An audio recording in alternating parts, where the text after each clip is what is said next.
Big boss Malayalam season 8 അഗ്നിപരീക്ഷയുടെ ഏറെ വ്യത്യസ്തമായിട്ടുള്ള ഒരുപാട് പ്രത്യേകതകളുള്ള ഒരു എപ്പിസോഡാണ് ഇന്നത്തേത്. എലിമിനേഷനിലും എക്സ്ട്രാ വരുന്ന ജഡ്ജസിൻ്റെ കാര്യത്തിലും അതുപോലെ ഇൻട്രോ സോങ്ങിലും എല്ലാം അടിമുടി വ്യത്യസ്തമായിട്ടുള്ള ഒരു എപ്പിസോഡാണിത്. എന്തൊക്കെയാണ് ആ ചേഞ്ച് എന്ന് നമുക്ക് നോക്കാം.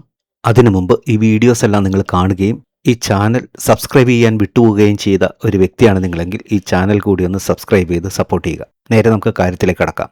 എല്ലാ ദിവസവും 3 ജഡ്ജസിനെ കൂടാതെ 2 എക്സ്ട്രാ ജഡ്ജസ് വരാറുണ്ടായിരുന്നു. ഈ എപ്പിസോഡിൽ എക്സ്ട്രാ ജഡ്ജസ് ഇല്ല. ഈ എക്സ്ട്രാ ജഡ്ജസ് എന്തിനാണ് വരുന്നതെന്ന് ഇതിനു മുമ്പുള്ളൊരു വീഡിയോയിൽ ഞാൻ പറഞ്ഞിട്ടുണ്ട്. അത് നിങ്ങൾ കണ്ടിട്ടില്ല എന്നുണ്ടെങ്കിൽ ഞാനിവിടെ ടാഗ് ചെയ്തേക്കാം.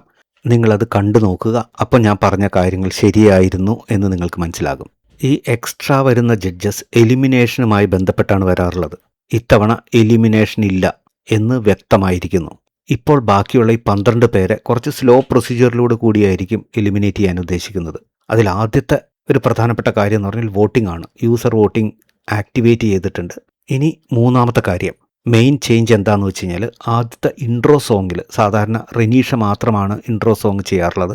ഇത്തവണ ഈ 12 പേർക്കും ബിൽഡപ്പ് എല്ലാം കൊടുത്ത് പുതിയ 12 പ്രൊഫൈൽ ക്രിയേറ്റ് ചെയ്ത് അവരെ വെച്ചുകൊണ്ടാണ് ഈ ഇൻട്രോ സോങ് ഇത്തവണ ചെയ്തത്. അവരെ എല്ലാവരെയും ഒരു സെലിബ്രിറ്റി ലെവലിലേക്ക് ഉയർത്തിക്കൊണ്ടുവരാനായിട്ട് ബിഗ് ബോസ് വളരെയധികം ശ്രമിക്കുന്നതായിട്ട് നമുക്ക് കാണാം. മത്സരം കടുക്കുന്നു, ഒപ്പം ഫാൻസ് ഗ്രൂപ്പുകളും ആക്റ്റീവായിക്കൊണ്ടിരിക്കുന്നു.